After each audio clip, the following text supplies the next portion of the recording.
Profoundly happy to have you in this hallowed chamber, where the voices of the 27 representatives of this great state are heard, while serving in the capacities we were elected to serve.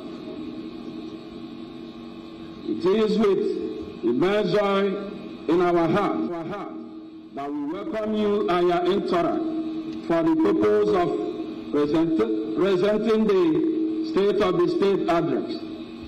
We are highly honored, sir. We also welcome the great men and women of Imo State gathered here today for this epoch-making event. Your Excellency, the presentation of this State of the State address is one of the ways any responsible government showcases its programs and achievement with respect to critical issues, including but not limited to the security, economy, internal debt situation, poverty eradication, social justice, and observance of the due diligence in key government appointments. Humanitarian relationship, education, health and agricultural policies. This State of the State addressed by Your Excellency have been widely expected by the citizens of Imo State, and we are highly expectant. While we don't want to preempt the content of the address, we will not fail to make some key observations about the 3R administration of Your Excellency. This year, Democracy Day, considered with the second anniversary of the inauguration of the 10th House of Assembly. As we all know, democracy is the government of the people, for the people, and by the people. This year marks 26 years of democracy in our great country, and we are happy that the sacrifices and suffering of our heroes past are not in vain. This administration has kept to its tenets of democracy and has taken decisions and initiated policies that have helped to alleviate the suffering of the people of Imo State, which is the core essence of democracy. Under your administration, we have recorded and witnessed remarkable changes and reform, all aimed at stabilizing the economy of the state and accelerating economic, social, and infrastructural growth. We recall, Your Excellency, the meritorious award from the Vanguard Newspaper Limited as the Infrastructure Governor of the Year. I want to appreciate Your Excellency for most of the verifiable projects which your administration has executed since your first tenure commenced. Such projects include the construction of Olu Road, Okigwe Road, Owerri Umuahia Road, connecting Imo with other states across the nations. Others include the reconstruction of MCC Orata Road, all with solid drainage system, the Imo International Conference Center, which your administration is rebuilding into an entirely different and solid edifice. Warehouse roundabout. This has reduced the rate of accident here to the barest minimum. Fire service roundabout, Naze Abaru roundabout, Wedra Road, and Government House roundabout, and subsequent installation of traffic control lights in these areas. This reconstructed roads have contributed immensely in reducing to the barest minimum the traffic jams, congestion in our metropolis. Again, the Chukwuma Road that was impassable before, and the Tiger Road, Nazeneke, Iriagwa Road projects have wiped away the tears of the people in that area.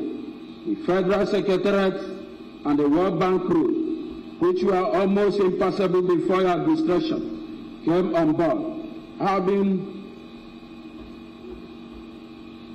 reconstructed. Most roads are now well lighted up with street lights, making the road bright and more motorable for Imo-like. Many other ongoing projects, including the flyover project at Asonta roundabout, nearing completion.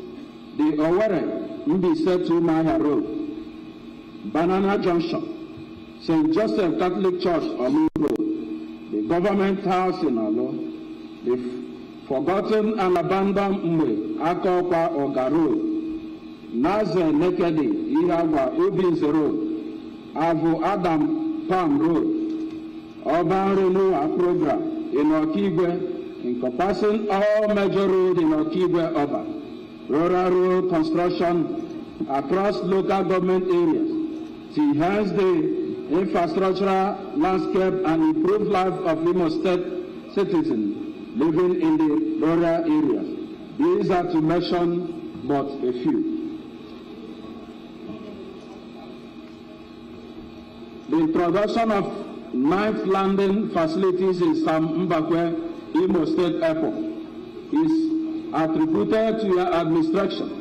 This has greatly and positively impacted on Imo-lites and the neighboring state alike.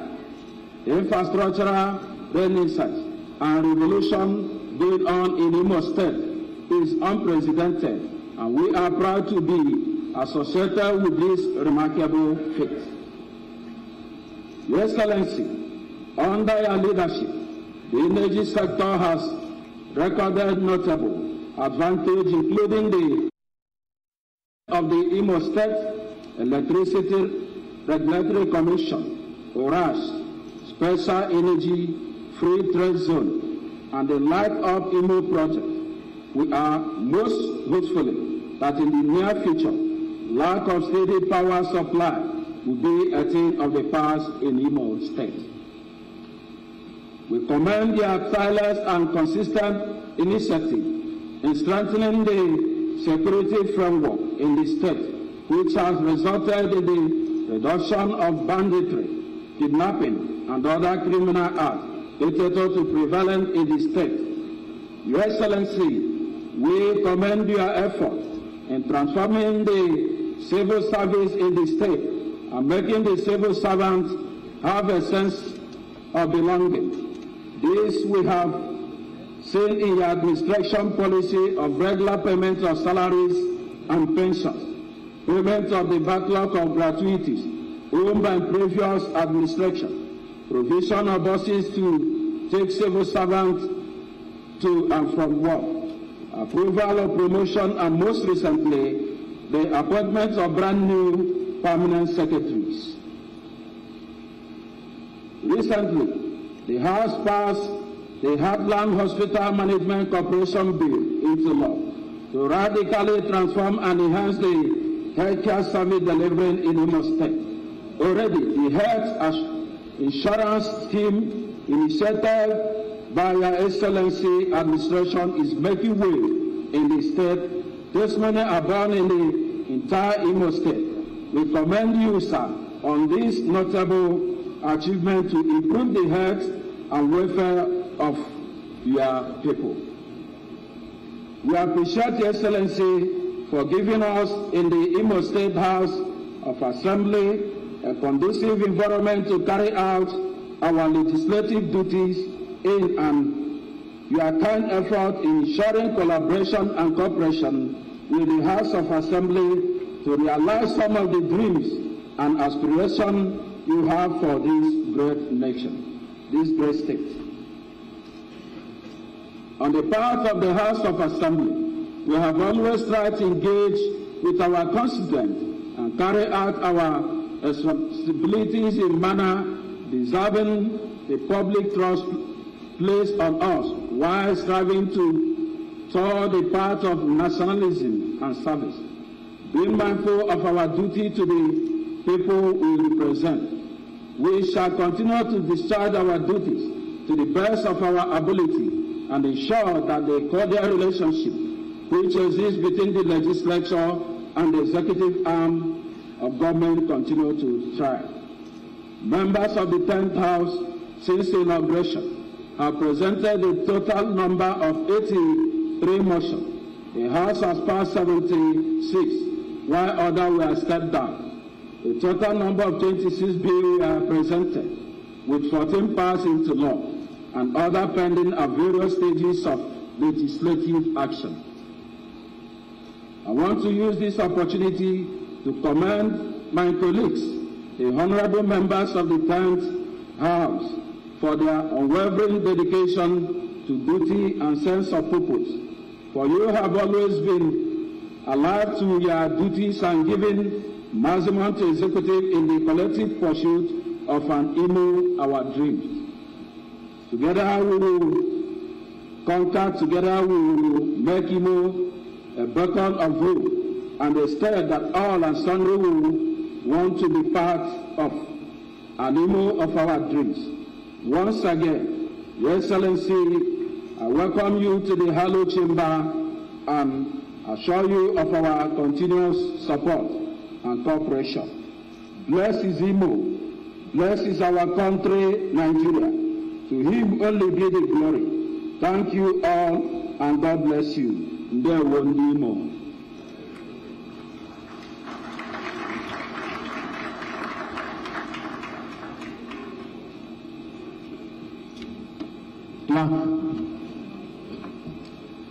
Still under order of the day, Mr. Speaker, item number 10, presentation of the State Address by the Governor of Imo State, His Excellency Distinguished Senator Dr. Hope Uzodimma.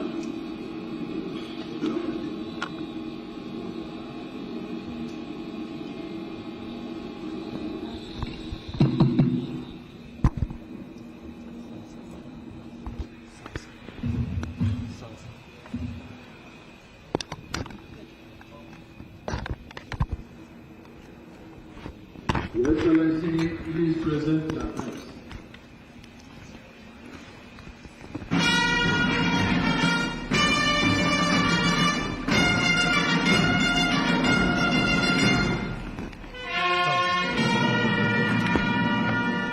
Thank you, sir.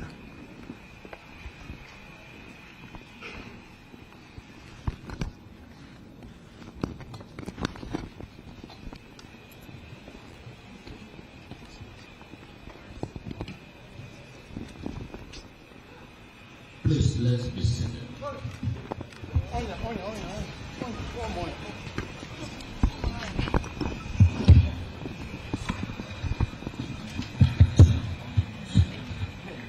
The Right Honorable Speaker, Imo State House of Assembly, Right Honorable Chike Olemwe, Your Excellency, the Deputy Governor of Imo State, Lady Chinyere Ekomaru, PhD, and her dear husband, Chief Chukwuma Ekomaru, Senior Advocate of Nigeria. The Deputy Speaker, Imo State House of Assembly, distinguished senators and members of the National Assembly who are here in their numbers, the leadership and members of Imo State House of Assembly, other members, non-serving members of National Assembly and Imo State House of Assembly who are here, including the past principal officers, the Deputy Speaker of Imo State, leading other leaders of the House of Assembly, Right Honorable Amara Iwayan, honorable ministers. I've seen the Minister of Finance, Minister of State Finance, Dr. Doris Uzoka Anite, and the Minister of State for Labor, Honorable Nkiru Onyejocha, Your Excellency, the former Deputy Governor of Imo State, Sir Jude Abasu, APC National Vice Chairman, Southeast, Dr. Uzodimma Arodiobu, and other members of APC National Working Committee in our midst, the APC State Chairman and Chairman Board of Federal College of Fisheries and Marine Technology, Lagos, Sir McDonald Ebere, PhD, and other members of APC State Working Committee, other APC State Chairmen from the Southeast region and beyond who are in our midst, the Secretary to the Government of Imo State, Chief Cosmos Iwu, the Chief of Staff to the Governor, Barrister Nnamdi Anyehi, Honorable Commissioners and members of Imo State Expanded Executive Council, the Clerk of Imo State House of Assembly and Head of Legislative Services, Barrister Mrs. Chinelo Emeghara, the Chairman Anambra Imo River Basin Development Authority, Senator Emma Obi Anosike, and the Managing Director and other members of that commission, including the former Speaker of Imo State House of Assembly, Right Honorable Emeka Nduka, the Managing Director, the former Minister for Science and Technology and current Chairman, Governing Board of Federal Polytechnic, NECED, Honorable Chief Henry Iko, former Speakers, Deputy Speakers, Chairman of Imo and Southeast, the Chairman, Imo and Southeast Council of Traditional Rulers, His Royal Highness Eze Isioke KCFR, Heads of Security Agencies and Paramilitary Organizations in Imo State, the Executive Chairman of the local government areas in Imo State, led by the Argon Chairman, Engineer Ikenna Adekibe, Bishops, the Chaplain, members of the clergy, including Government House Chaplain, Professor Gilbert Alaribe, and other members of the religious here present, the President General of Town Unions in the various local government areas, Your Royal Highnesses, Ndieze, using Eze Thomas Obiefle, and His Royal Highnesses Oliver Wahawe as direct point of contact for the traditional institutions in Imo State and beyond. Members of Imo State Elders Council, leaders of market associations, leaders of youth organizations, leaders of transport unions, leaders of civil society organizations, distinguished Imo leaders, stakeholders, captains of industry, and dignitaries too numerous to mention, gentlemen of the press, ladies and gentlemen. Before I start my speech, I want to use this opportunity to thank all of you here gathered for finding time to be here today, particularly our brothers and sisters that came from outside the state. The members of National Assembly are here in their numbers. Thank you for finding time to come. It is indeed a great honor to stand before you once again to address you on the state of affairs in our dear state, Imo. A few months ago, I was here to present the 2025 Appropriation Bill. Today's event presents me with an opportunity to also commend this Honorable House for the swift passage of that bill, which enabled us to accelerate our developmental efforts under our shared prosperity agenda, anchored on reconstruction, rehabilitation, and recovery. Today, I have come again before you, the elected representatives of the state, to present stewardship of our administration over the past 1.5 years of my second tenure in office.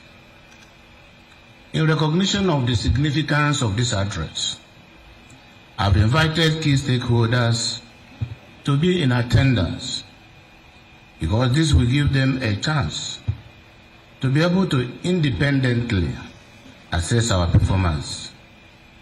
By this act, I would have also kept my promise to remain accountable to the people of Imo State, with whose mandate I serve as governor.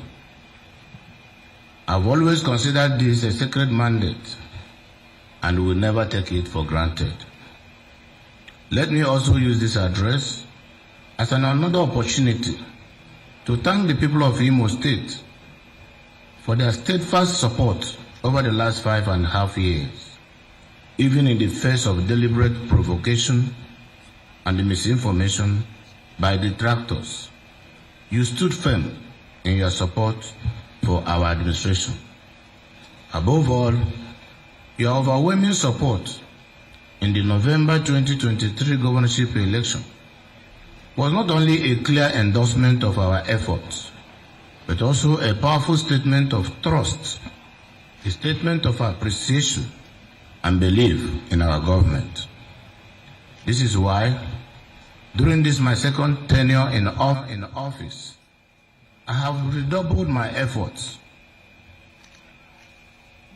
Your massive endorsement given across the 27 local government areas of Imo State came across as a clarion call to duty, to work even harder for your well-being. And what is exactly we are doing to ensure that your trust and confidence will not be disappointed. In the last 18 months, we've been very diligent. We are very clear and intentional about the need to aggressively bring development and enhance the welfare of our people up to the commonest man on the street. As you know, I've always maintained that I have a covenant with God to serve the people of it with honesty, with integrity, and transparency. I've held firmly to this commitment since I took oath of office on January 15th, 2020. It is for this reason that I established a platform for direct accountability, a stakeholders forum, where I regularly present a report of government activities. The first of such engagement was held on June 12, 2020, just 6 months after we took office. Since then, we have held no fewer than 12 such engagements, ranging from general stakeholders meeting to sector-specific consultations with labor unions, town unions, leaders of market associations, traditional rulers, and the Elders Council. The goal has always been consistent: to render an account of our stewardship and receive valuable feedback. Returning to this honorable house to present this address is both necessary and very appropriate. As lawmakers, you are a critical part of governance and development. I'm proud to say that this house has been a dependable partner throughout. While we operate as separate arms of government, we have worked in genuine harmony and synergy, guided by our shared commitment to serve the people of Imo State. Whenever I enter this chamber, I am reminded of what it was once. This edifice, now one of the most impressive in the country, used to be in a state of ruin, and honorable members had to flee to exile for their safety. Today, it stands proudly restored with the state-of-the-art fittings. I dare say it rivals, if not surpasses, any state legislative complex in the country. It remains a signpost of the standards we have brought to governance, standards of quality, durability, and excellence. Similar standards are being upheld in every project we have embarked on. We will soon launch and commission the International Conference Center, which is almost completed, a standard that is even far above this present edifice. From the outset, our approach has been deliberate and strategic. We developed a roadmap and a governance framework that allows us to focus sharply on neglected areas. I have never engaged in blame games. Those before me did their part, and posterity will judge them. I speak only when good governance demands accountability. I am not used to speaking to the street when it is not necessary. However, we must revisit the past to appreciate the present. Too often, memory fades and people forget how far we have come. That is why a brief review of where we started is necessary to put today's progress and achievements in perspective. When I assumed office, I was immediately confronted with two pressing issues: widespread infrastructure decay and the near total breakdown of state institutions. Most roads were either impassable or outright death traps. Governance was paralyzed. The civil service, often referred to as the engine room of government, had lost both its form and function. Even the government house had been reduced to a laughable caricature, with official business often conducted in bush bars or guest houses. If those were the only challenges, the situation would have been more manageable. But we were barely settling into office when the COVID-19 pandemic struck. As you can all recollect, the pandemic disrupted the economies across the world and upended public life. Here in Imo, we had to redirect enormous resources to contain the spread of the virus, to be able to protect our people. No sooner had we begun to manage the public health crisis than another challenge emerged. This time, a politically motivated challenge. Some disgruntled politicians who were still smarting from their defeat at the polls vowed to make the state ungovernable. They went to great lengths to keep their promise. Soon after, that unprecedented acts of violence erupted in different parts of the state. The most infamous was the illegal release of over 1,830 inmates from a Owerri custodial center.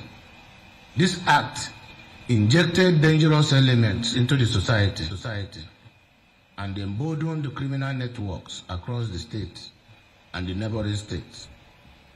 Suddenly, we were confronted with a full-scale breakdown of order. Banditry surged, communities were attacked, and public infrastructure came under siege. Law enforcement officers and private citizens were not spared. The impact of these far-reaching acts of violence were enough to destabilize and derail any administration. But we remained resolute. Our belief was simple, that light will always overcome darkness. In response, we mobilized every available arsenal to confront the crisis: security, humanitarian, financial, and institutional.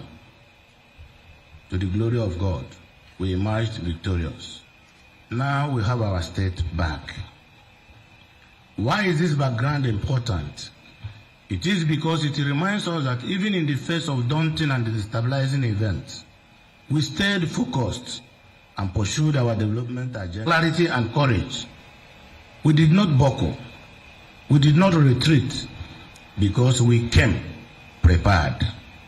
So instead, we use adversity as motivation to rebuild, to reform, and reimagine the future of our state in accord with our well-outlined shared prosperity 3R mantra. We became revolutionary. We began our building efforts with the civil service and critical road infrastructure within the Owerri capital city. The choice was deliberate because a functional civil service is the backbone of good governance, and the motorable roads are essential for commerce, public mobility, and administrative efficiency. At the State Secretariat, we undertook a full-scale rehabilitation, both structural and psychological. For those who recall, that complex had deteriorated into a workplace of despair. Leaking roofs, cracked walls, blocked toilets, and the infestation of rodents were the norm. Today, it is a modern, functional space. A newly recruited civil servant entering that building now may not grasp the depth of decay that once defined it, but it is important that we remember so we never return to that low point again. Alongside physical restoration, we also achieved the automation of the civil service operations. This move was aimed at improving efficiency, stamping out fraud, and easing service delivery. And while the systems were being digitized, we did not lose sight of the human factor. We trained and retrained our civil servants to avail them with modern-day working skills. We also uploaded a backlog of merited promotions and ensured that all deserving workers across board were promoted. Since the onset of this administration, Imo workers have continued to receive their salaries promptly. Pensioners have been paid all the arrears, and the civil servants have never felt or experienced any delay in the payment of their salaries. They are paid on time, and both has consistently received a 13th month salary along with other palliatives as our financial condition permits every year. In addition, free transportation is provided for civil servants to enable them travel to and fro work. The permanent secretaries now have official vehicles. Workers benefit free from a fundamental secretariat clinic under the cover of Imo Health Insurance Scheme. All workers have now been enrolled in the Imo State Health Insurance Scheme. More recently, pensioners have also begun to receive their gratuities, and as a matter of fact, the government has extended free Medicare to all civil servants and all pensioners in Imo State. Our automated civil service is now recognized as one of the most advanced and efficient in the country. The World Bank has also ranked our data center among the best in the country. One of the biggest wins from this reform has been the elimination of payroll fraud. Today, with a few keystrokes, we can verify the number of active civil servants and accurately determine the wage bill of the state. Contrast with the chaotic situation 5 years ago, when headcounts fluctuated month to month, and no one could state credibly the number of workers or pensioners on our payroll. That opacity bred corruption. The number of pensioners was inexplicably static, month after month, implying that no one died and no new retirees were even being added. That era is now over. We have instituted transparency and accountability as standard practice. More than that, our public service reform has restored merit and professionalism. Permanent secretaries now function as chief accounting officers of their ministries, as the law provides. Gone are the days of whimsical appointments and erratic decision-makings that demoralize the workforce. Today, Imo State Government House has regained its pride of place. Both the lodge and the governor's office have been remodeled to reflect the dignity of our state. The Sam Bakwe Executive Council Chambers is a living proof of what we value, what we order, and excellence and vision we brought to bear. Shabby offices and collapsing structures can no longer represent the seat of power in Imo State. We have moved past that. 18 months on roads and the legacy projects, our commitment to infrastructure remains resolute. Today, Imo boasts of one of the most extensive and impactful road networks in Nigeria. Without sounding immodest, we have constructed more roads than all previous administrations since 1999 combined. From the dualized Owerri Olo and Owerri Okigwe roads to the MCC Toronto-Orata corridor, this administration has shown that government can indeed be responsive to the people's needs. These roads are as functional as they are also economic corridors. They connect communities. They will boost trade, reduce travel time, and stimulate productivity. To date, we have completed over 120 roads across the state. In the past 18 months alone, we have delivered 37 brand new roads, an iconic edifice, the International Conference Center, and the befitting government housing annex, Olo. We also have the Assumpta flyover and the new Concord Hilton Hotel as landmark legacy projects.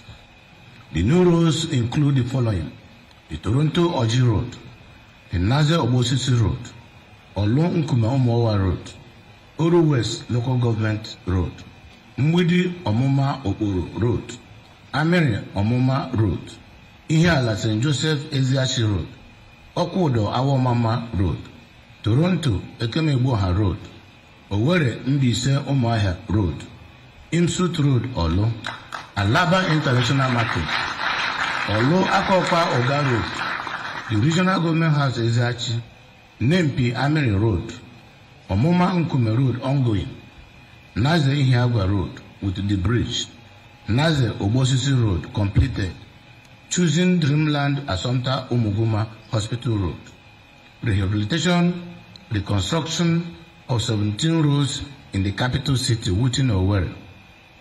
We brought and extended Imo International Airport runway. The job will almost be completed. This is to enable international cargo flights land takeoff from Imo State. We also installed navigational facilities, including night landing facilities, lit up the airport runway, and made it acceptable to global standards.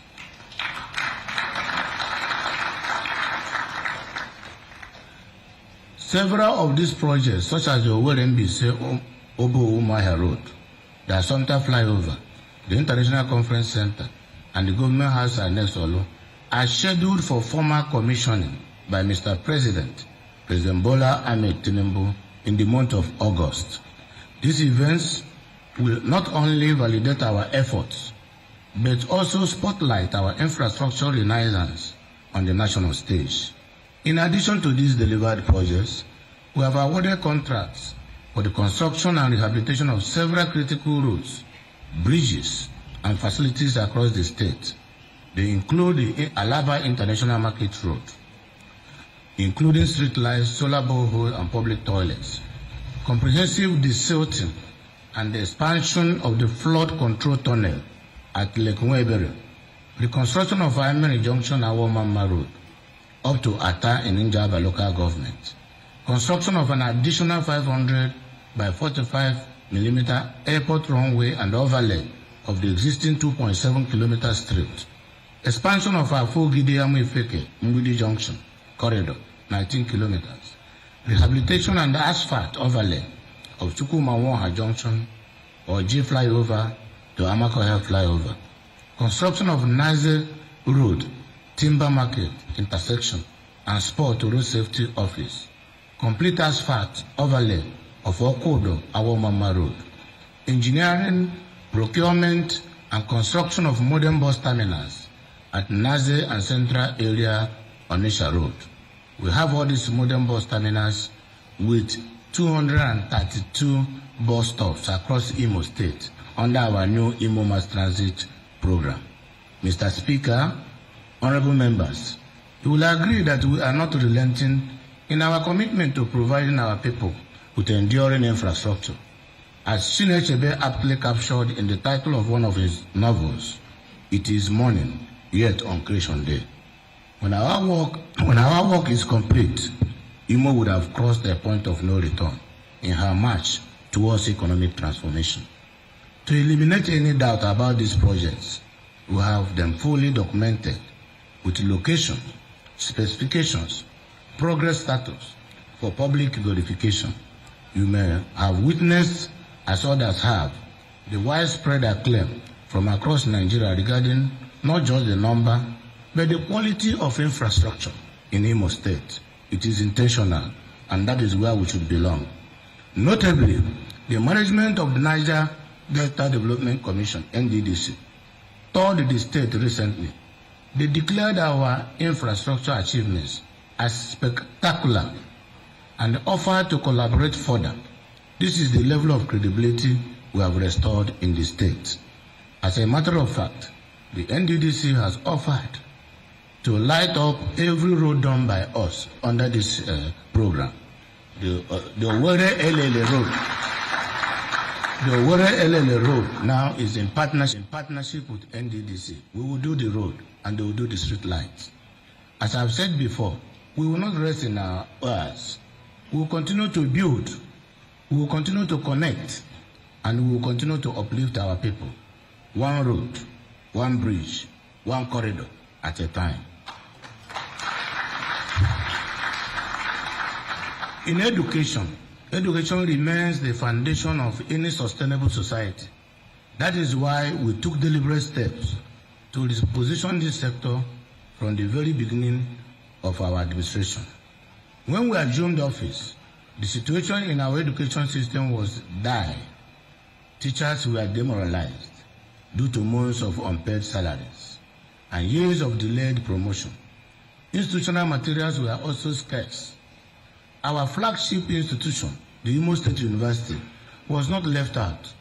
It had lost a number of both staff and students, and academic standards were in free fall. To reverse this decline, we began by rehabilitating 305 primary schools, one in each electoral ward. We followed this up with similar interventions at the secondary level. We not only renovated classroom blocks and constructed new ones, but also equipped science laboratories and restored functionality to libraries. To further motivate teachers and ensure retention, Imo became the first state in the Southeast to extend the retirement age for teachers from 60 to 65 years. The result of these reforms is evident. Imo students now consistently ranks among the best in national examinations, in NECO, in WAEC, and JAMB alike. The improvement in outcomes speaks to the scale of our investment. Honorable members, I invite those of you serving on the Committee on Education to visit these schools and see the impact we have made for ourselves. At the tertiary level, Imo stands out as one of the few states successfully funding 5 institutions simultaneously. We have Imo State University, Owerri, K.O. Mbadiwe University, Oboko, University of Agriculture and Environmental Sciences, Omoagwo, Imo State Polytechnic, Beno Wajimogu College of Education, Itoboma. Mr. Speaker, honorable members of the House, it gives me a great joy to announce that Imo State has now a brand new federal university from the federal government.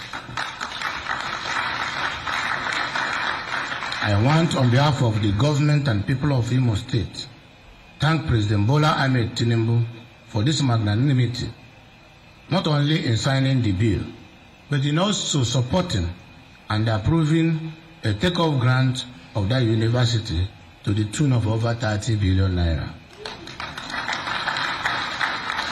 This is no small feat. With this development, Imo now proudly hosts 5 public universities, an unprecedented milestone in our educational journey. We give God the glory. Worthy of note is that all the state institutions have achieved 100% accreditation in their academic programs. Admissions are regular. Learning is uninterrupted. The quality of instruction is always improving. Beyond physical infrastructure, we have strengthened the system through strategic partnerships and staff development.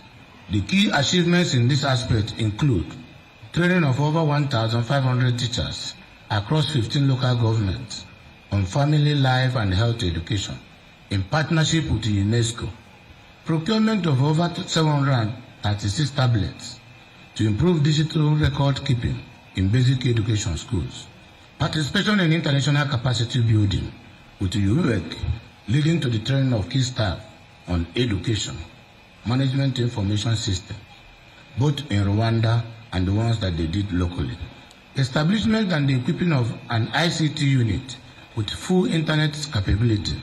Distribution of laptops to all the local government areas to support digital data reporting. Construction of a modern library in Imbiri fitted with 150 computers and internet connectivity via MTN to serve as a JAM CBT hub. Establishment of a fully equipped electrical electronics workshop and renovation of 6 classrooms and a 6-room toilet facility with gender separation. Provision of a new 40-seat library with current textbooks and a computer lab at Ikenemu Girls Secondary School, Owerri, complete with over 20 computers, printers, routers, and internet access. These interventions are not scattered acts of goodwill. Rather, they form part of a coordinated agenda to ensure that no child in Imo State is left behind in access to quality and competitive education. In the health sector, Mr. Speaker, we approach the health sector with the same urgency and commitment that guided our education reforms, because access to health care is considered a fundamental right in modern societies. One of our earliest interventions was the recovery of Imo State University Teaching Hospital, Olu, which at the time was more of a mortuary than a hospital. Accreditation had been withdrawn, equipments were obsolete, staffing was almost non-existent.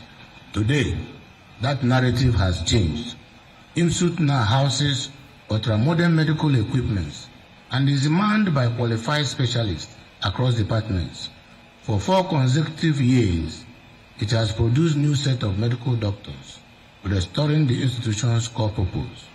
To complement IMSUT, we worked with the federal government to upgrade the former Federal Medical Center Owerri to a university teaching hospital, a secondary tertiary health facility in the state. Our next step was to decentralization. We began by rehabilitating 305 primary health care centers, 1 in each electoral ward. The centers now serve as first contact clinics, offering essential services in rural areas. To further bridge access gaps, we introduced mobile clinics in hard-to-reach areas, providing Medicare at no cost to underserved rural populations. We have also rehabilitated and equipped general hospitals in select local government areas. These now serve as referral centers for the world-level clinics. Our plan is to have at least 1 functional and well-equipped general hospital in each of the 27 local government areas of Imo State. The feedback from the field has been very encouraging, especially with the rollout of Imo State Health Insurance Scheme. With this scheme, no Imo man or woman should be denied health care due to cost. Presently, all the workers in our civil service, local government areas, and pensioners are under free medical care provided by the government. We have signed a memorandum of understanding with reputable foreign technical partners, including Siemens, Canon, General Electric, for the manufacture of medical equipment to equip all our hospitals, maintain and service them. As part of this partnership, they will also provide expatriate medical doctors, nurses, and midwives for an initial period of 18 months to support our hospitals and medical schools with the skilled manpower they need, so that within these 18 months, it is expected that our own homegrown doctors would have perfected the profession. We also restored accreditation for our 3 schools of nursing and midwifery in Abombise, in Awomama, and Amibo, which had lost accreditation due to poor facilities and underfunding.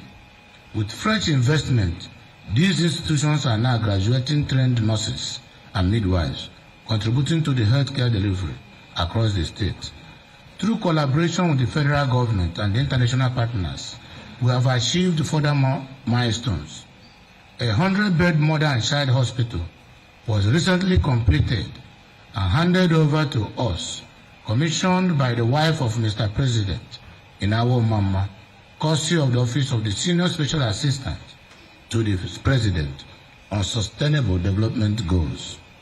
IMO recorded best in-country indicators in stillbirth reduction, immunization coverage, and antenatal care, as confirmed by the health sector-wide joint annual review journals. During the recent diphtheria outbreak in Abombise, we responded promptly, mobilizing funding and medical supplies within days to bring the situation under control. Other notable interventions include launch of a comprehensive health insurance program, now covering over 437,435 residents, including all the state and local government civil servants and pensioners. Management of over 435,000 clinical cases across the 305 INEC wards in Imo State, using both public and private facilities.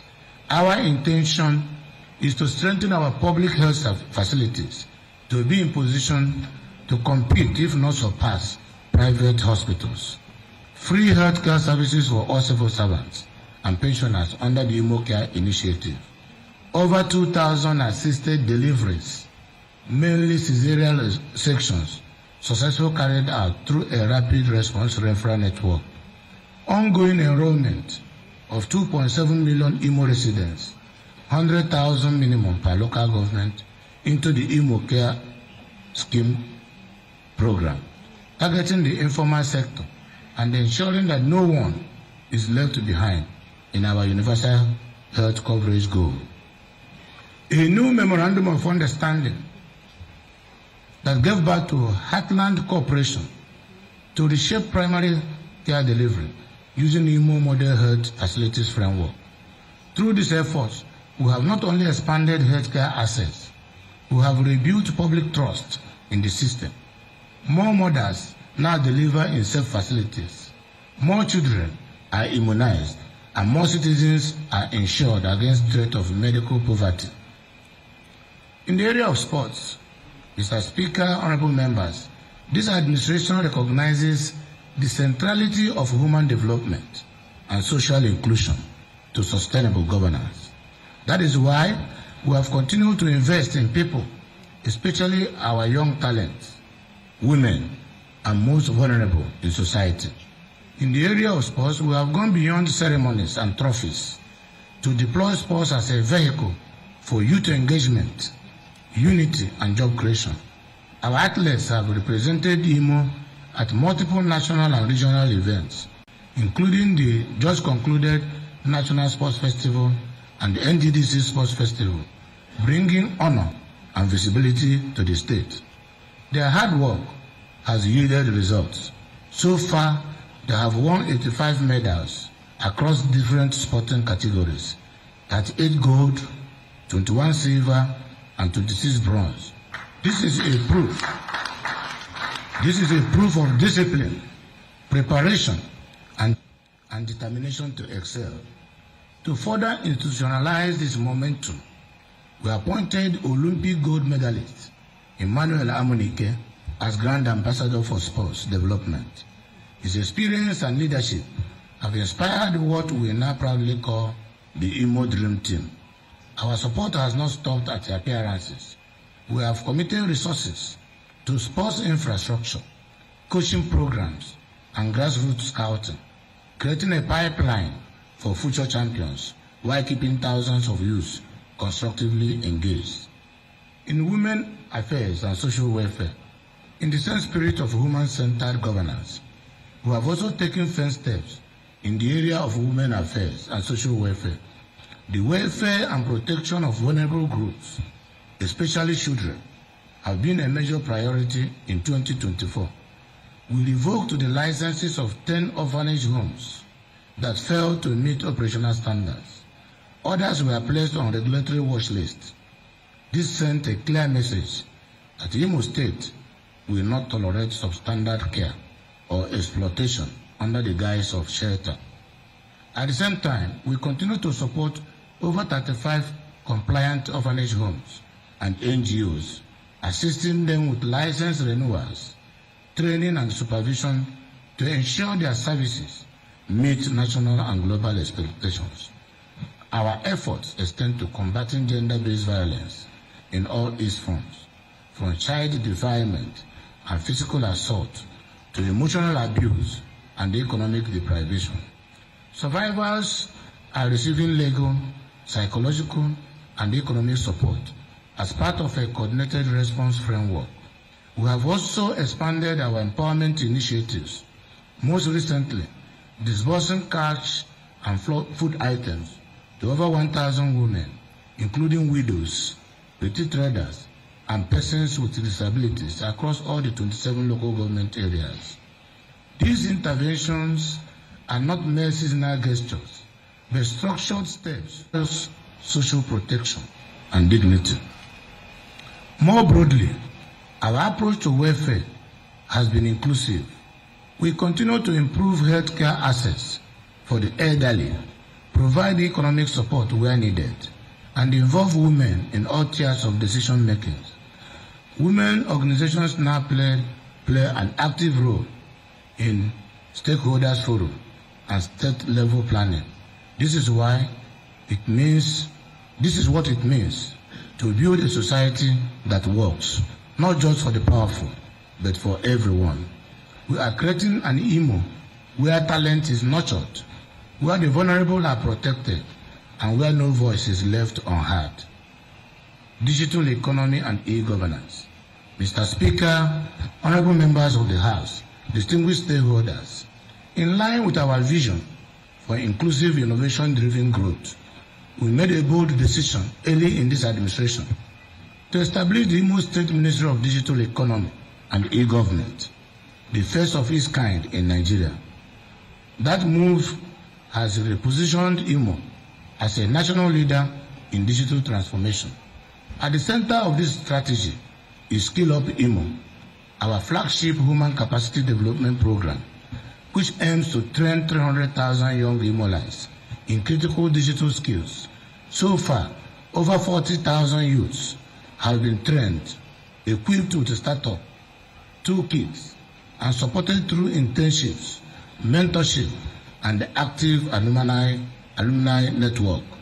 We have deliberately prioritized inclusion, ensuring women, persons with disabilities, and rural residents have access to this opportunity. Beyond training, this program is about livelihoods.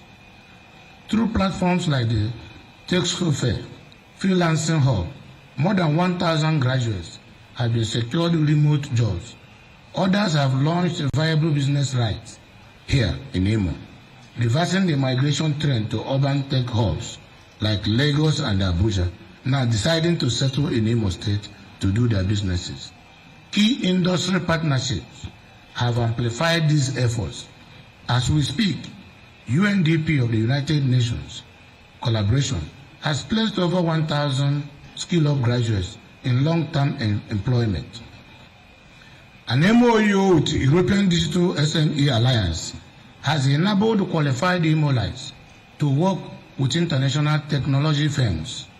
Our $15 million investment agreement with the U.S. Market Access Center, USMAC, marks the first subnational partnership of its kind in Nigeria, driving startups, incubation, investment, and global integration. Our graduates are powering a wave of local innovation. New ventures such as writeupsgig.com, siliconafrica.org, discourse.com, Adminton, SMFest, Starling AI, Base Tech Hub Limited, Kef1, Susie's Graphics, and others are creating jobs and also shaping a sustainable startup ecosystem in Imo State. Imo is building an economy. Multinational corporations, including Microsoft, Coca-Cola, and Nigerian Communication Commission, have embraced the Imo Skill Up program model through public-private collaborations, bringing digital innovations to agriculture, healthcare, and education. We have massively expanded high-speed broadband access across Imo, partnering with Heartland Fiber Optics, Airtel, MTN, and IHS towers. Today, we have 5G coverage in several local government areas, a milestone in digital inclusion. I am very proud to announce to you that our flagship digital infrastructure project will soon be delivered. The Imo Digital City Limited, in collaboration with our foreign partners, is establishing the first ever Artificial Intelligence Institute built by a subnational government in Nigeria. This institute will focus on advancing research on artificial intelligence, promoting AI education, driving AI development across the country. It will also serve as a hub for nurturing AI-driven startups and groundbreaking research. Already, leading international technology institutions are set to partner with Imo Digital City Limited for collaborative AI research, innovation, and capacity building. In a 21st century economy defined by internet, artificial intelligence stands as the most transformative innovation instrument. The establishment of this institute within the Imo Digital City is therefore both a technological milestone and a socio-economic game changer, as it will attract global and local investments, open up thousands of digital job opportunities, and further equip Imo youths with the skills needed to thrive in an emerging AI-driven economy. With this bold initiative, Imo is not passively adapting to the future. We are helping to define it. Furthermore, we have introduced a robust e-governance framework to make public service smarter and more efficient. This includes full electronic data management system across all MDAs, digital identity cards for government officials to enhance accountability, a soon-to-launch My Imo app that will centralize access to government services like tax payments, permits, and program enrollment. A single window portal now integrates government to government, government to business, and citizen services, eliminating all bottlenecks. These efforts have drastically reduced bureaucracy, improved response time, and strengthened citizen trust in government. In partnership with the National Identity Management Commission, NIMSI, we rolled out free NIN enrollment drives, bringing thousands of Imo people, especially in rural areas, into the digital ecosystem. This has expanded access to online banking, e-commerce, and digital financial services, particularly for the previously excluded. Our pioneering efforts earned Imo a seat on the Presidential Council on Digital Economy and E-Government, one of the just 5 states selected nationwide. This recognition shows our commitment to policy domestication and execution. Through collaboration with the World Bank, we are currently digitizing land records using geospatial technology, resolving long-standing land ownership disputes, and improving transaction speed and transparency in land administration. That is why I have advised severally those who are busy thinking that stealing land to just know that the land is not stolen yet, who are still in control of all the lands in Imo State. And very soon, after the certification, we will now know who are those that encroached into government lands and who are those that fraudulently change ownership and title documents of other people's land. The truth will prevail. Mr. Speaker, honorable members of the House, what we have done is to lay the digital foundation for inclusive prosperity. Not only in Imo, not only is Imo connected to the future, we are actively shaping the future. The Light Up Imo project, if roads, open access, and digital skills unlock opportunity, then power remains the engine of productivity. There will be no meaningful industrialization without power. That is why we have made the power sector a top priority, setting clear goals and backing them with action. Our objective is simple, yet transformative, to ensure stable electricity across all parts of Imo State before the end of this year. To underscore our seriousness, we established the Ministry of Power, a dedicated structure to drive what we have christened the Light Up Imo project. We have since enacted the Imo State Electricity Reform Law, established the Imo State Electricity Regulatory Commission, and issued a power generation and distribution license to the newly created Orash Electricity Company Limited. In partnership with all the 27 local governments, we signed a memorandum of agreement with Orash Electricity Company Limited to deliver power across the state. That agreement is now being implemented. But we did not stop there. We have awarded contract for the upgrade and development of transmission and distribution infrastructure, beginning with phase 1 of the project. Through the Presidential Power Initiative, we also attracted some support and electricity infrastructure into Imo State. We have reactivated the Okigwe transmission station, and work is ongoing for the deployment of a 60 MVA transformer at that location. At the heart of this transformation is also a 50-kilometer 132 kV line.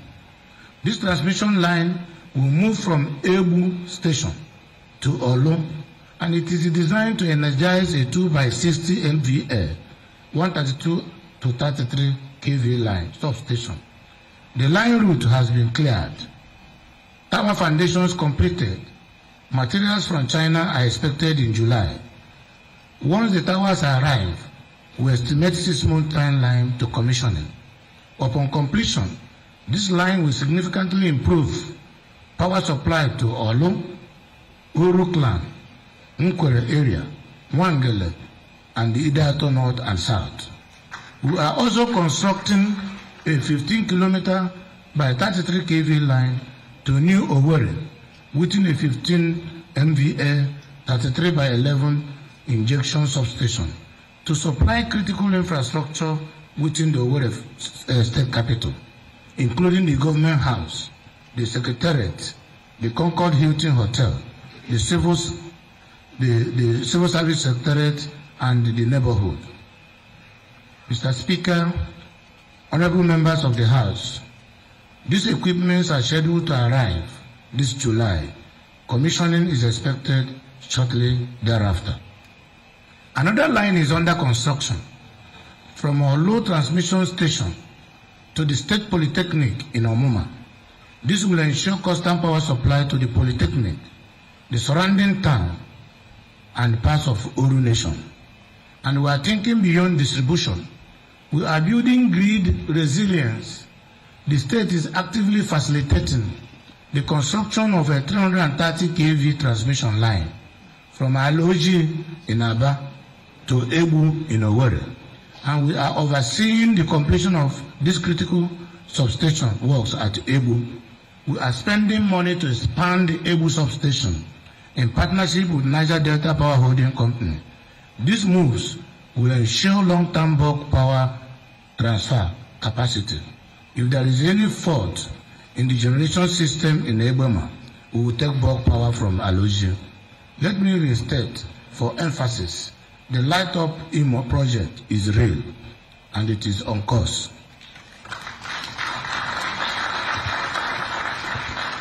Already we can see the promise it holds.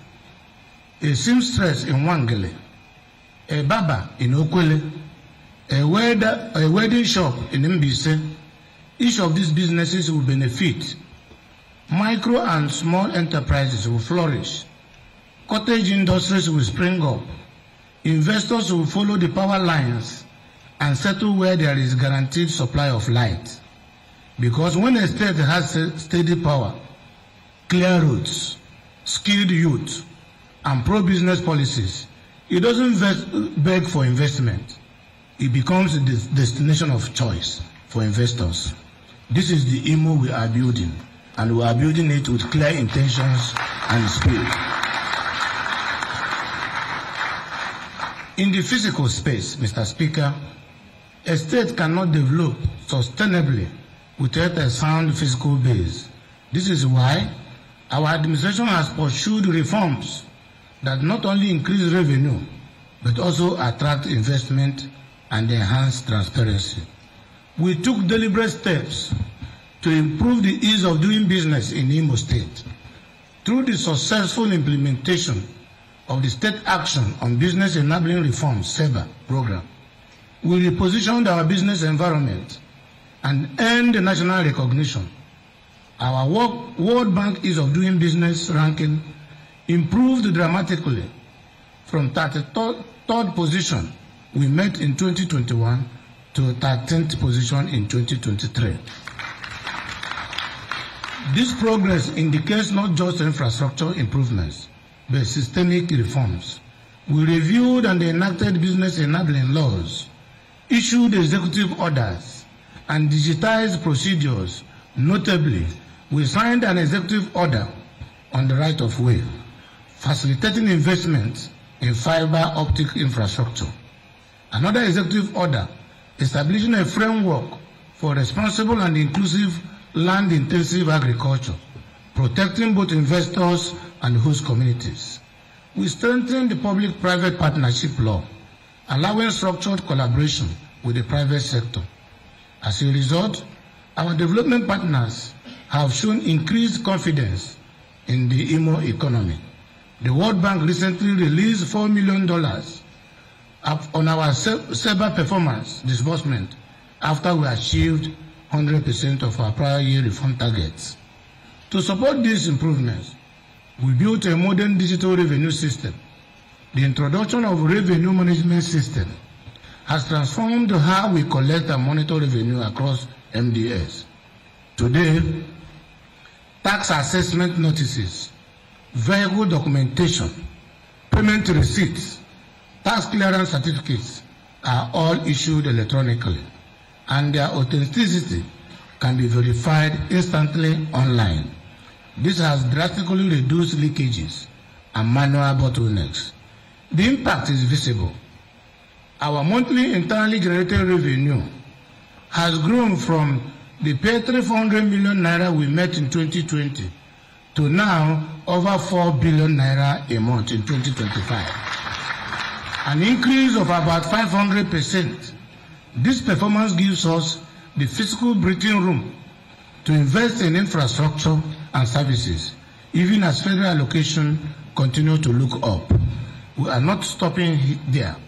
The Imo State Internal Revenue Service is now preparing for collaborative audits with the Federal Inland Revenue in alignment with the national tax reform. This integration will further boost compliance and expand our revenue base. Importantly, our digital reforms have also created jobs through electronic ticketing and digitized market revenue collection. We have created income opportunities for nearly 1,000 Imo citizens, turning public sector reform into grassroots economic value. This is how we govern: building systems, eliminating waste, growing revenue, and ensuring that the benefits touch the lives of our people. Finally, I am pleased to report that our administration has also reduced the state debt profile, which we met in the year 2020 at 259 billion naira. In 2020, we have reduced the debt owned by Imo State when we come on board to a paltry sum of 99 billion naira now in 2025. The reduction of 60% is a clear signal of prudent financial management to restore dignity to our economic system. We were looked at as a state that was not solvent, but now bankers and creditors are pursuing us to borrow. But I can assure you, we will not borrow for now. In today's Nigeria, where subnational governments are called to do more with less, Imo is showing that with the vision, with the discipline and reform, progress is possible. Mr. Speaker, members of the House, distinguished stakeholders, even as we strengthened our revenue base, we never lost sight of the immediate needs of our most vulnerable citizens, those hardest hit by economic disruptions, particularly in the aftermath of the COVID-19 pandemic. That is why Imo State fully embraced the National COVID-19 Action Recovery and Economic Stimulus Program, christened locally here as Imo Cares. This initiative, jointly supported by the World Bank and the Federal Government of Nigeria, is designed to cushion the harsh socio-economic impact of the pandemic and encourage communities to level and recover. Under this program, we adopted a community-driven approach, identifying and supporting the poor and vulnerable households in rural communities, as well as the urban new poor, those pushed into hardship by recent economic shocks. The results have been remarkable. So far, over 400 households have received direct economic support. 98 communities have benefited from development interventions. 65,000 individuals, including the aged, the chronically ill, and persons with special needs, have been positively impacted. 8 wet markets were targeted for revitalization, helping small traders get back on their feet. These achievements speak to the program's depth and reach, but more importantly, they show that our administration is not building prosperity for the few. We are building resilience for all. Through Imo Cares, we are laying the groundwork for grassroots economic recovery, restoring confidence among low-income earners, and giving dignity back to those who felt forgotten. We believe that governance must be both strategic and compassionate. While we drive reforms at the macro level, we are equally committed to touching lives at the micro level. The households by households, INEC ward by INEC ward, market by market, we are committed, and we must give sense of recognition, identification, and dignity of what the good news of Imo State is bringing to us. A new Imo is possible. That is the ethos behind Imo Cares, and that is the spirit behind every intervention.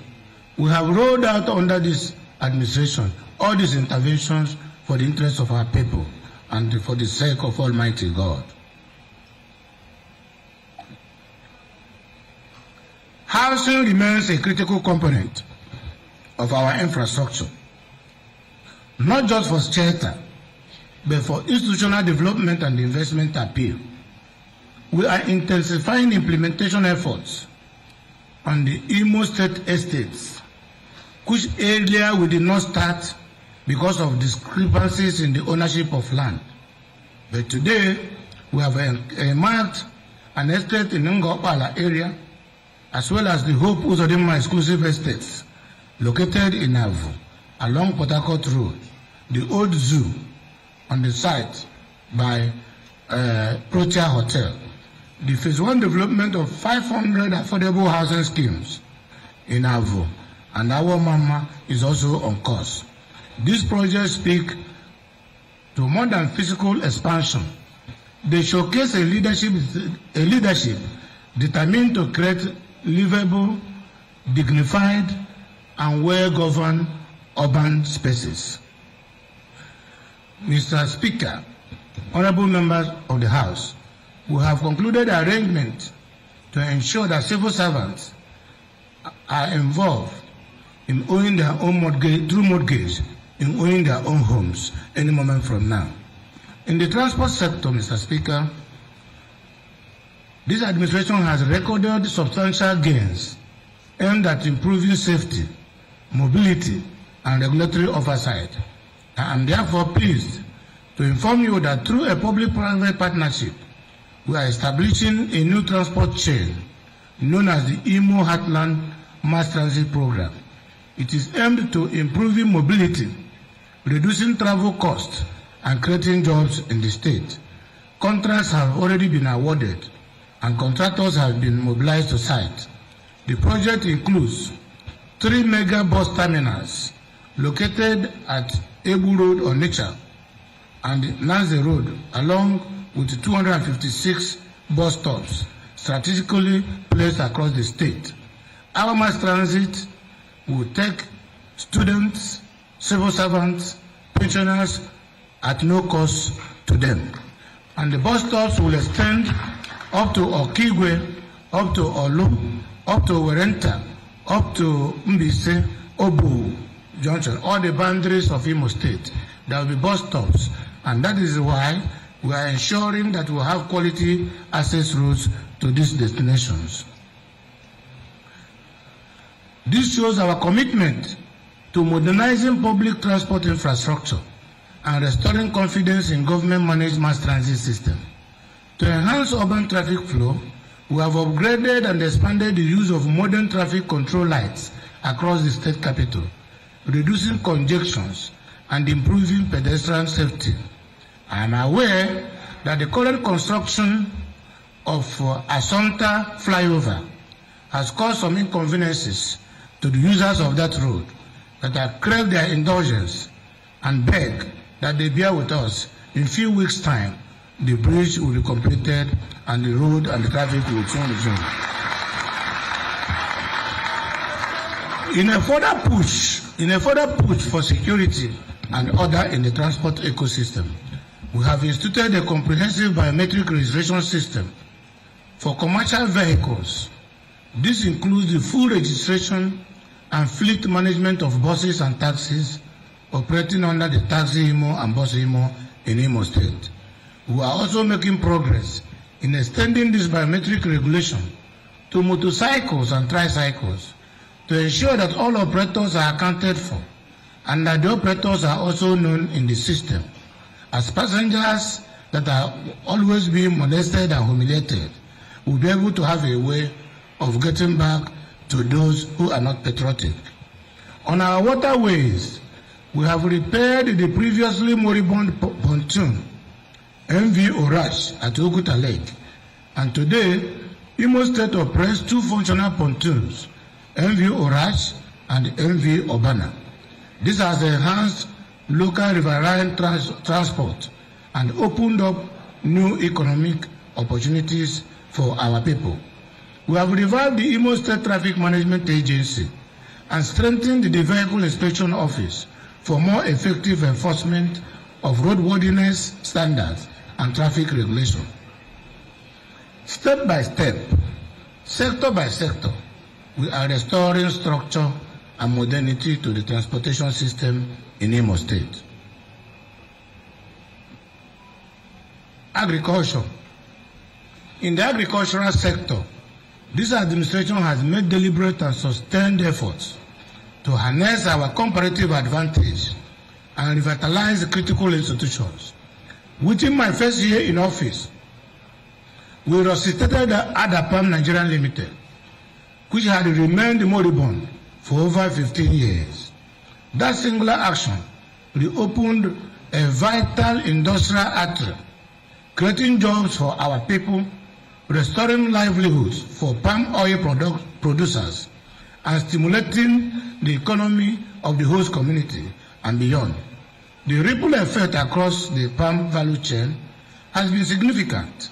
We also revived the Acharubo farm settlement in Emekuku, creating further employment opportunities and boosting local food systems. To strengthen food security, we signed a memorandum of understanding with a Middle East company, Jampol Group, on the restoration of Acharubo farms and some moribund industries in Imo State. Jampol Group is noted for diversified disciplines ranging from shipping, power, agriculture, manufacturing, agro-businesses, heavy-duty equipment, procurement, among others. The MOU empowers Jampol to make Acharubo farm located in Emekuku, Owerri North local government area, functional and a going concern as far as livestock production is concerned, with development of its value chain. They will take over livestock production and expansion at Acharubo farm, with plans to develop poultry, piggery, and other livestock operations, while also installing a 400 metric ton fertilizer plant on site. We have also consistently supported our farmers by providing improved seedlings, fertilizers, and other essential inputs at subsidized rates. In line with our national endowments, we have intensified the distribution of improved Tenera palm fruit varieties, enhancing both yield and income for smallholder farmers. Our intentions are not only feeding homes, they are building wealth in our rural communities and positioning Imo State as a serious player in the agricultural renewal. Our environment. On the environmental front, we have redoubled our commitment to restoring Owerri's reputation as the cleanest city in Nigeria. The adoption of balloon technology at the Chukwumamoha MCC axis has put an end to perennial flooding in that corridor. We have replicated this flood control method at the Amakohia axis, ensuring safer streets and longer-lasting road surfaces. But infrastructure alone is not enough. I call on you once again, you residents, to join us in maintaining the aesthetic integrity and cleanliness of Owerri. A clean environment is not just a government responsibility. It is a collective civic responsibility and duty that citizens should cooperate with government to make the city clean. Mr. Speaker, honorable members, I wish to also briefly touch on developments in the Ministry of Lands. As you are aware, the land administration system in Imo had been long riddled with irregularities and abuse. Previous administrations allocated lands in questionable ways, often at the expense of due process and public trust. To correct this, the report of a commission of inquiry on land use and allocation, came up with far-reaching recommendations, and we took bold steps by setting up an automated land administration system approved by the World Bank to be able to also implement some of the recommendations of that commission of inquiry. We have also ensured that many illegally acquired lands will be returned to their rightful owners in line with the Commission's recommendation. I therefore appeal to you and for your continued support as we work to sanitize our land administration system and restore confidence in this critical sector. People are quick at bringing out documents. The 99% of the documents they are bringing are either forged or fake, and they use this to encroach into both government lands and the public lands. Our responsibility as a responsive government is to ensure that the original owners of the lands get back their land, and government also gets back her own land.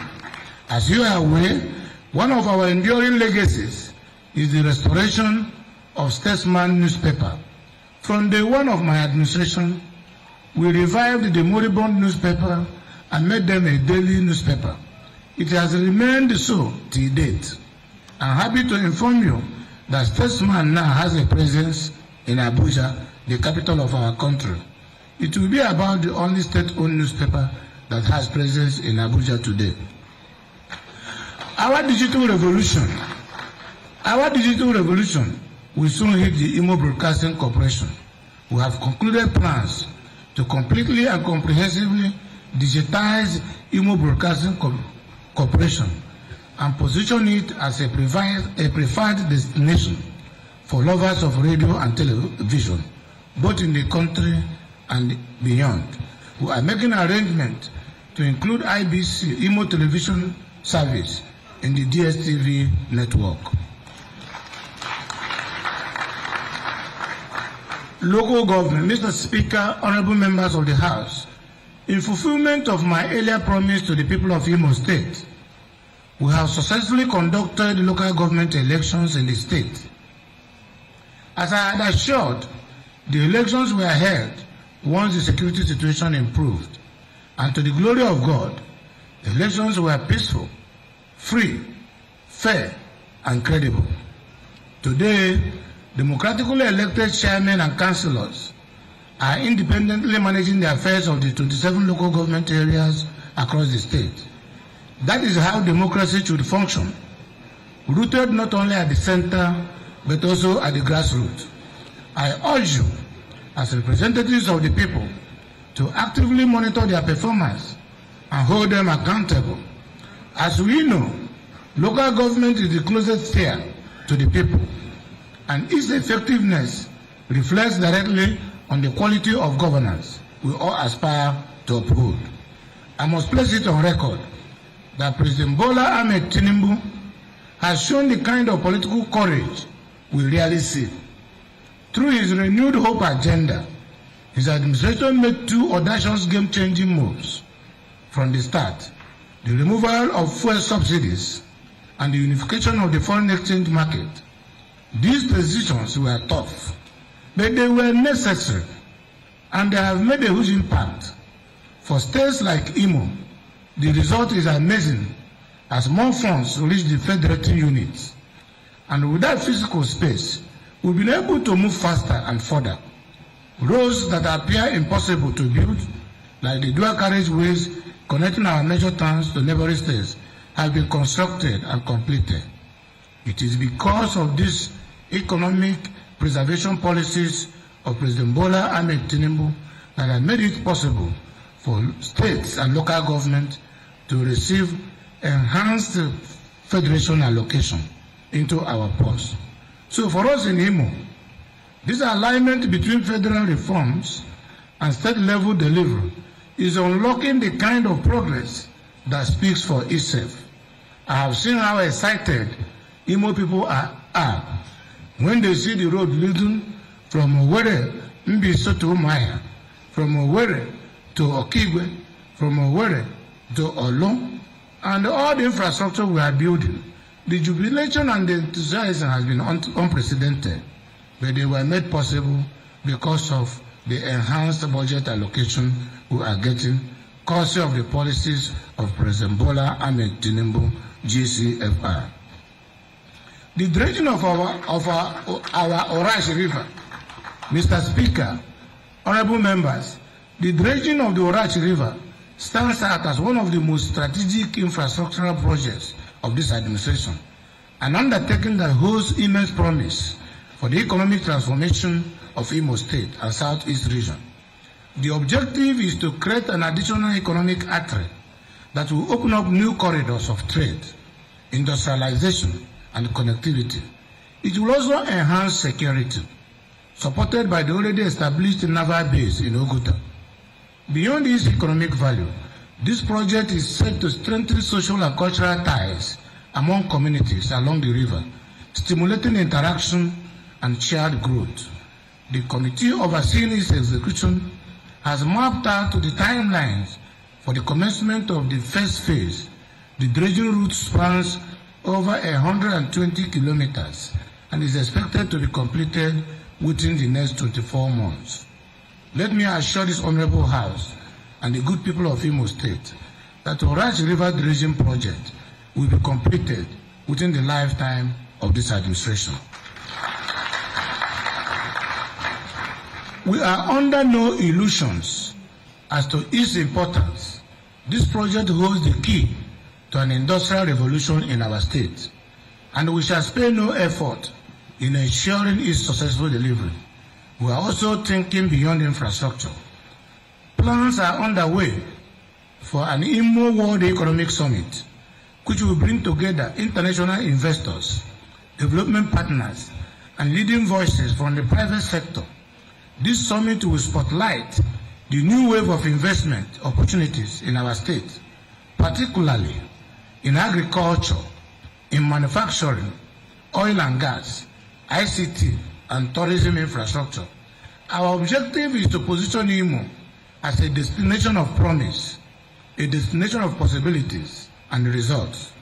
The economic and symbolic value of these achievements cannot be overstated. Imo is now on the map as a hub of infrastructure, as a hub of commerce and the connectivity. Mr. Speaker, members of the House of Assembly, distinguished stakeholders, security. As we continue to create an enabling environment for investment and development, we are fully cautious that security is foundational. No economy can thrive without safety.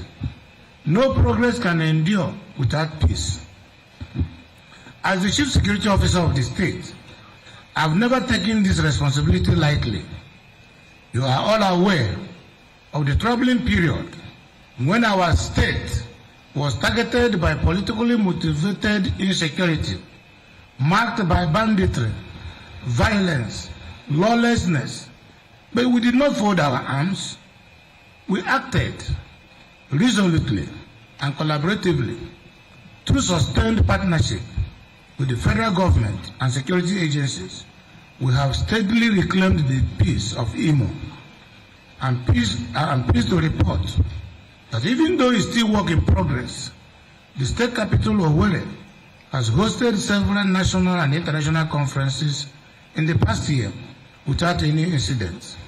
That is no coincidence. Rather, it is the fruit of deliberate effort and actions by our security agencies at a very heavy cost to restore peace in Imo State. Imo is returning to its rightful place as the hospitality capital of the Southeast. However, we are not lowering our guards. As our people say, he who is surrounded by enemies must stay ever alert. I have therefore directed all stakeholders to support security agencies with timely, credible intelligence, and I recommend and commend those already doing so. In partnership with our communities, we are also establishing a vigilante unit in every ward, every community, drawing trusted members from within. This grassroots approach will strengthen our reach, deepen our community confidence. Let me at this point reassure our brothers and sisters in the diaspora, Imo is safe for your return. Those who visited last year during the festivities returned to their destinations in peace. We welcome you to come home again, joyfully and without fear. To the very few who may still be sponsoring violence, I urge you to stop. No personal ambition is worth the blood of your people. Join hands with us in building, not in destroying. The land we can all call our own is Imo State. If Imo is destroyed, we will not have any place to call our own.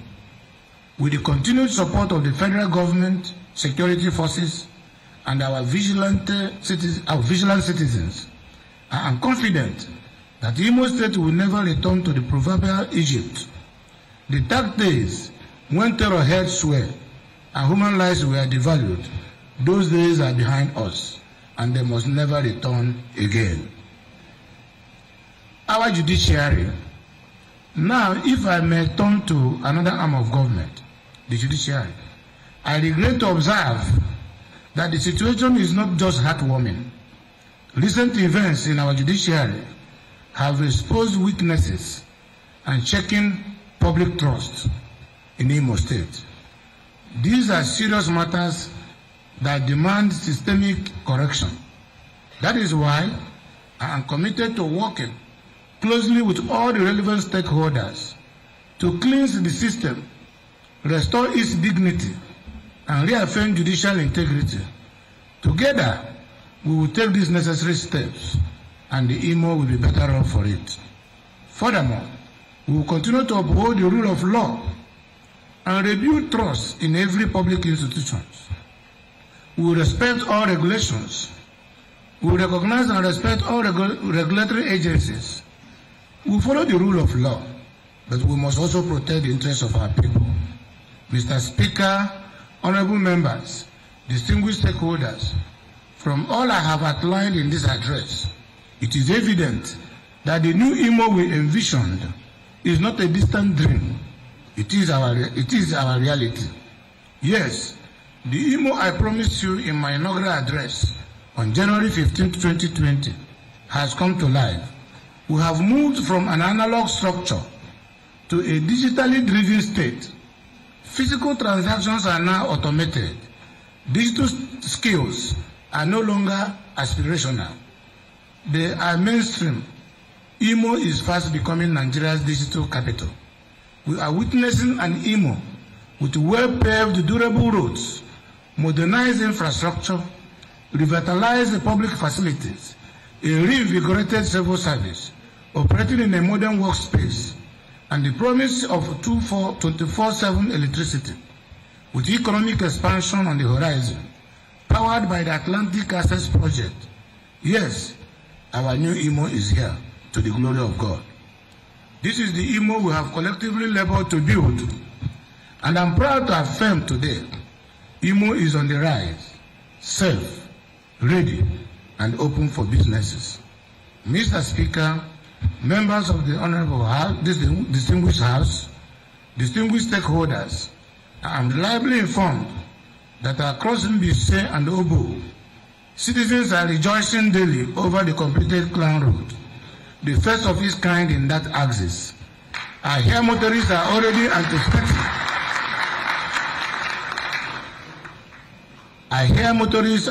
already anticipating the convenience that the Assumpta flyover will bring in easing interstate travel.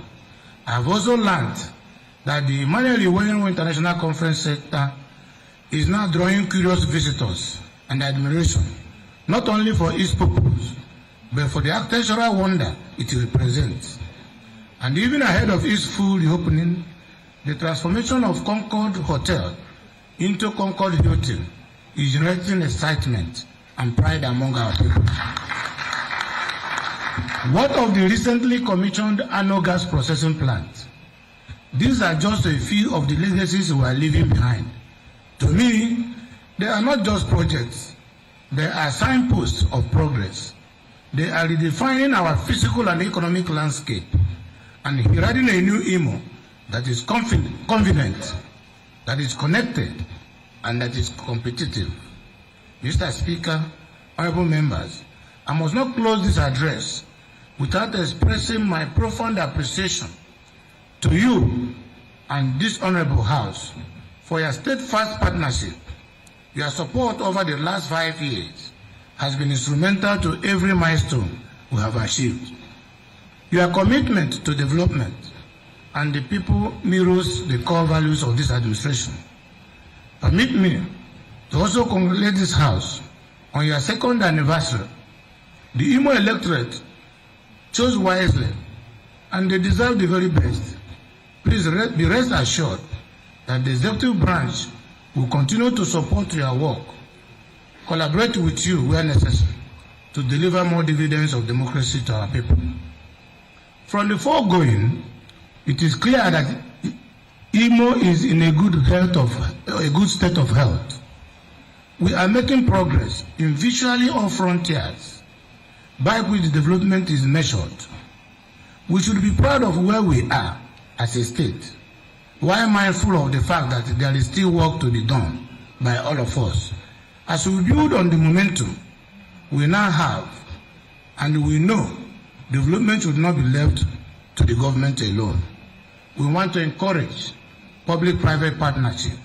We invite our private sector people and practitioners to see Imo as a destination they want to come.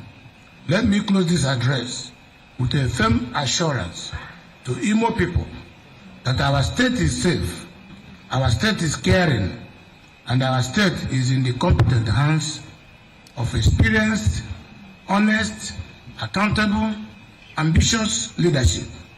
I have never been more optimistic about the future of Imo State. And trust me, when I say that, it is morning, yet on Creation Day. Thank you for your attention. May God bless all of us. May God bless Imo State. May God bless the Federal Republic of Nigeria. Thank you, Mr. Speaker.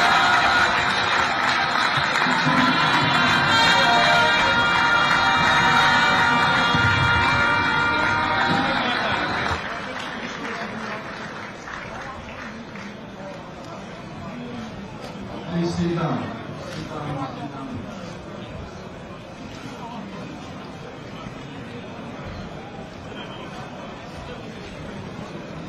Now, Still under of the day, Mr. Speaker, item number 11, comments from honorable members of the Imo State House of Assembly. please go back to your seats.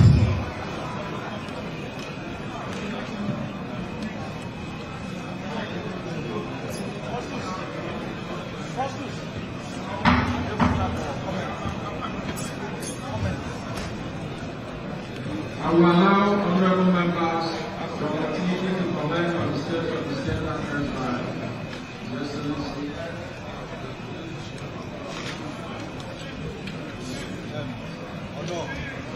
Honorable members who are interested to speak can indicate by the President. Stand by for comment.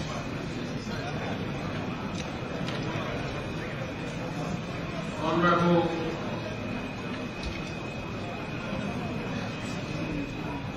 University Anayo,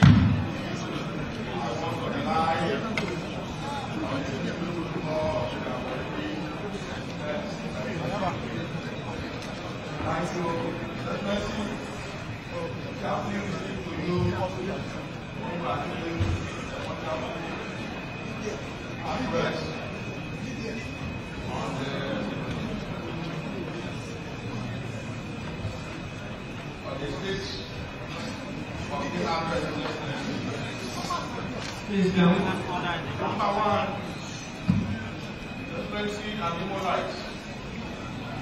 Can we please address His Excellency and agree with me that all the things His Excellency declared up here, all are 100%. We all are human rights. We all are witness to His Excellency's address. Excellency,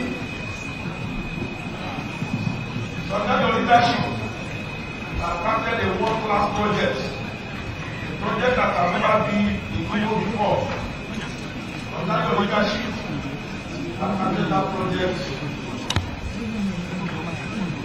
60 days, 78 to kV stop station close to Futo and Kobe. And that project, as I speak to you, the entire Igbo Light, that project is set to commission under our government. It is a world-class project that anybody can go there and see it. Massive. Irrespective of what the grant was trying to do, the power of God sustained them to make sure that project is finished as of now. And anyone from now is the person who commissioned that project. Number two, you see the International Conference Center. You capture it in the first speech. The same place is like this place where we enter this place. That place is marriable. But under our governor, that place got activated. Not the same way this place is shining. Once you pass here now, you must make a comment on the work going on there. Those are signature projects by our governor that you cannot denounce it. Maybe you will say, I can't have a sure one.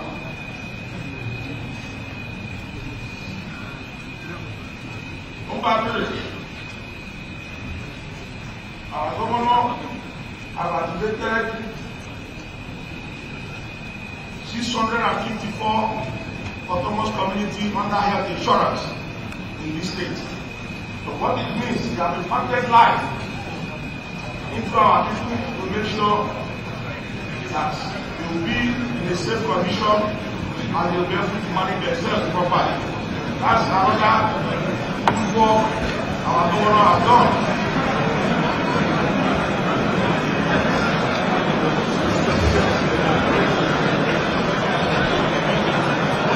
All our police, they have revitalization. We have all in the house. Those are four. Under the light of evil. Under the light of evil. Some of the rural area. Like Company, once you go there now in the night, you see many traders selling for their goods in the night.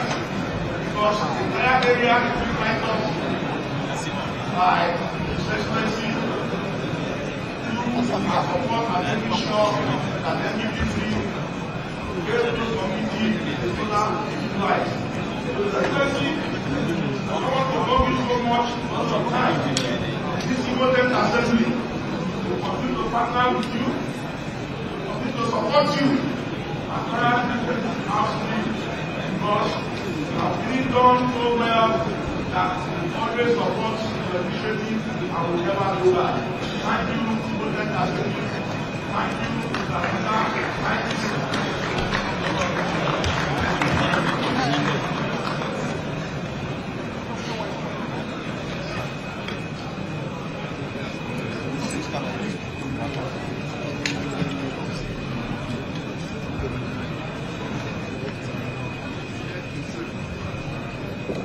Honorable members representing the United States of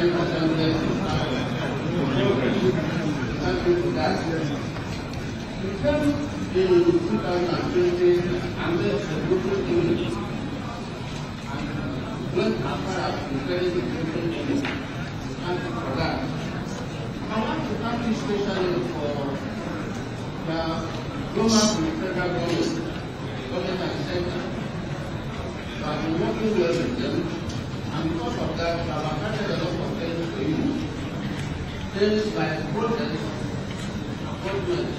Sometimes I have to appointments get to the civilian value. In another, we have